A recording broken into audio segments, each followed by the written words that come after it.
La pression commence à monter gentiment. C'est pas tellement le stress de la course, parce que je crois qu'on part en mer avec des super conditions, on pouvait pas rêver mieux. Dans les conditions de sécurité au portant, tout ça. Donc je pense que voilà, on a les conditions dans les jours qui arrivent là, qui vont être extraordinaires, avec un beau jeu de régate, donc ça c'est super. Maintenant, on a une journée demain qui va être extrêmement difficile, surtout par l'émotion, avec tout ce chenal, cette approche de la ligne de départ, et puis le grand départ. Et je crois qu'après, ce sera une belle libération. Et donc, moi, je crois que je peux faire un truc aujourd'hui, c'est remercier tous les gens qui nous ont permis d'être là.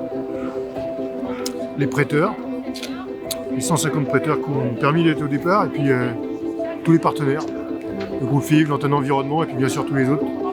Et c'est grâce à tout le monde qu'on est là ici. Donc c'est votre course, c'est la mienne, mais c'est la vôtre aussi. 3, 2, top départ, Vendée Globe 2024.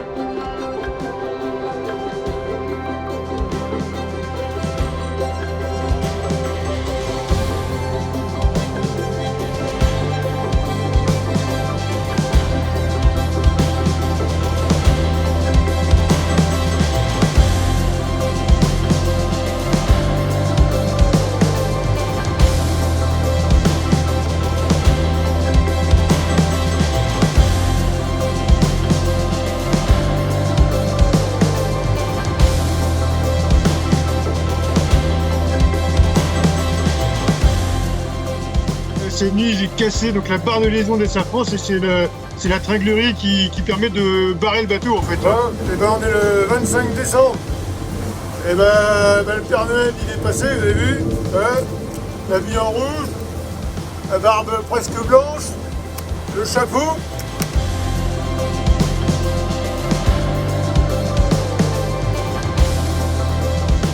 Voilà, on arrive au Cap Horn. Je crois que je vais passer la longitude du Cap Horn d'ici quelques minutes.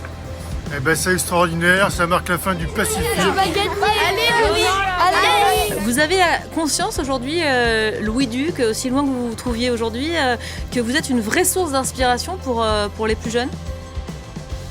Je ne sais pas si je dois avoir cette prétention-là. Peut-être qu'il y a quelques gamins qui ont un profil comme j'avais quand j'étais plus jeune, qui rêvent de ça, ou même là on parle de voile, mais d'avoir un projet, d'avoir un rêve, effectivement de se dire que c'est possible de le réaliser, de se battre malgré quelquefois les pensées des gens qui nous entourent, qui sont plus terre à terre. Même si ça marche pas, c'est pas grave, faut avoir essayé.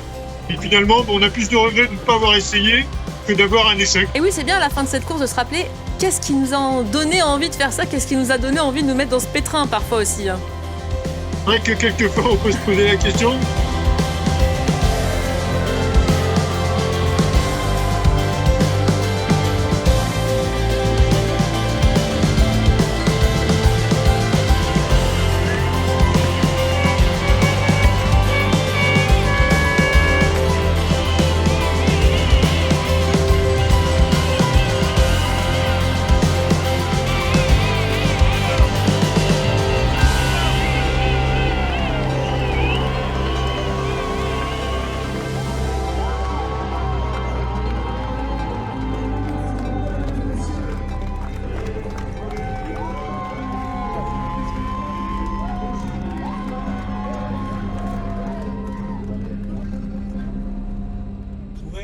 Je suis ravi parce qu'on revient de loin. Ce bateau-là, on l'a récupéré il y a 4 ans.